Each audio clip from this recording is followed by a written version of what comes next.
Perdana Menteri Cina yang baru dilantik, Zhu Rongji, mendeklarasikan diri.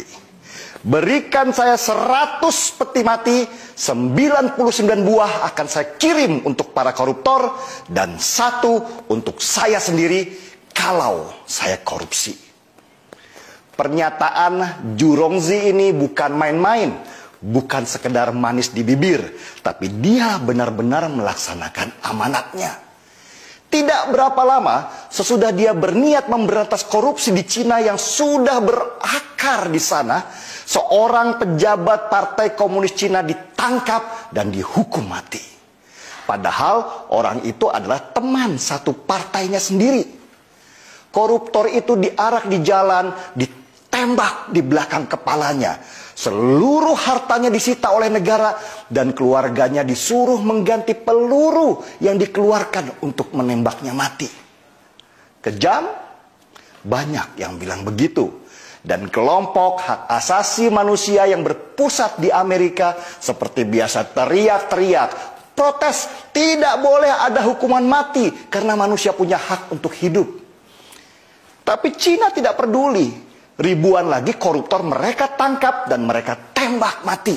Bahkan proses eksekusinya saja mereka siarkan di televisi supaya ada efek jerah. Dan hasilnya ekonomi mereka meroket. Mereka sekarang sejajar dengan negara-negara maju di dunia dengan aset ratusan ribu triliun rupiah. Bahkan mereka berani head to head masalah ekonomi dengan Amerika.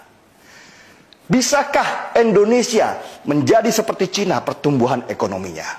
Bisa, asal mau sedikit kejam, terutama pada koruptornya.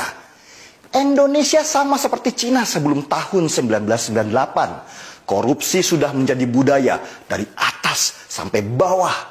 Kalau nggak korupsi, rasanya badan nggak enak. Soalnya di sekitarnya begitu semua. Pertanyaannya, beranikah Indonesia? Wacana hukuman mati untuk koruptor di Indonesia sebenarnya adalah wacana lama, tapi tidak pernah berhasil dilaksanakan. Ya gimana? Wong untuk itu harus dibuat undang-undangnya dulu. Yang membuat adalah DPR. Dan di mana koruptor yang paling banyak? Ya di DPR juga. Mana mau maling nangkap maling. Selain itu, perangkat hukum kita seperti KPK juga gak bersih-bersih amat. Bukannya sibuk membangun sistem supaya orang tidak bisa korupsi, malah main politik. Kebayang kalau mereka main tangkap sembarang orang hanya karena tidak senang. Orang tidak bersalah bisa hilang nyawanya. Cina bisa dengan mudah membuat produk undang-undang hukuman mati untuk koruptor. Itu karena mereka adalah negara satu partai. Jadi lebih mudah membuat peraturan. Sedangkan di Indonesia ada banyak partai, banyak kepentingan. Mau bikin produk undang-undang saja berantemnya nggak selesai-selesai. Tapi pas gajian, nagih duluan. Para anggota DPR yang mayoritas dari partai itu punya konsep yang mirip-mirip Julius Caesar, Vini, Vidi, Vici. Kami datang, kami lihat, kami taklukkan. Tapi mereka modifikasi sedikitlah dengan kalimat, kami datang, kami absen, kami ngorok di ruangan, dan kami pulang. Jokowi sendiri sudah mulai menyatakan, kalau rakyat yang minta, bisa saja ada hukuman mati untuk koruptor. Tapi ya itu, siap nggak DPR-nya bikin undang-undang? Dan wacana ini kembali bergulir dengan harapan tinggi, meski nggak pernah terjadi. Mirip-mirip timnas sepak bola Indonesia yang selalu menjanjikan juara, tapi selalu pulang dengan tangan hampa. Kalah sudah biasa, kalau menang itu baru luar biasa. Sulit sekali negeri ini menghukum mati para koruptor di sini. Bahkan Fadli Zon, petinggi Partai Gerindra, pernah tanpa malu-malu menyebut kalau korupsi itu oli pembangunan.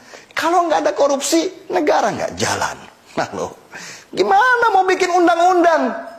Mungkin hanya di Indonesia koruptor diperlakukan seperti raja. dikasih baju kebesaran warna oranye, terus dadah-dadah di depan kamera dengan senyum lebar di wajah. Nanti di depan pengadilan, yang laki pakai kopiah dan yang wanita pakai kerudung mendadak syariah. Lalu di penjara, mereka bisa bayar untuk dapat ruangan mewah, bahkan bisa jalan-jalan dan nginap di hotel mewah.